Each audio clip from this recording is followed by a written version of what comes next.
அலைஹிஸ்ஸலாம் இருக்கிறாங்க. யூனுஸ் அலைஹிஸ்ஸலாம் இருக்கிறாங்க. அவங்க கப்பல்ல போய்கிட்டே இருக்கிறாங்க.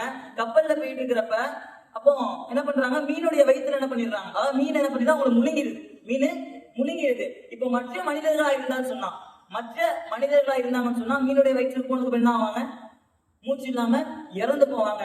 ஆனா அல்லாஹ் சுப்ஹானஹு வ தஆலா அவங்க இறக்குறதுக்கு தடுத்தான். அப்ப நீங்க நினைச்சு பார்க்கலாம், அல்லாஹ் சுப்ஹானஹு வ தஆலா தடுக்கிற விஷயங்கள் என்பது ஒரு நல்ல விஷயமா தான் இருக்குது. அதனால அல்லாஹ் சுப்ஹானஹு வ தஆலா நம்ம தடுக்கிற விஷயத்தை ஏன்டா தடுத்த நினைக்காதீங்க, அதுக்கு பின்னாடி ஒரு நல்ல விஷயம் இருக்குது என்பதாக நீங்க ஆழமா உங்களுடைய உள்ளங்கள்ல பதித்துக் கொள்ளுங்க.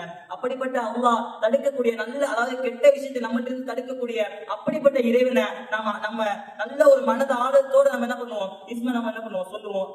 Ya Maniyo, Ya Maniyo, Ya Maniyo, Ya Maniyo, Ya Maniyo, Ya Maniyo.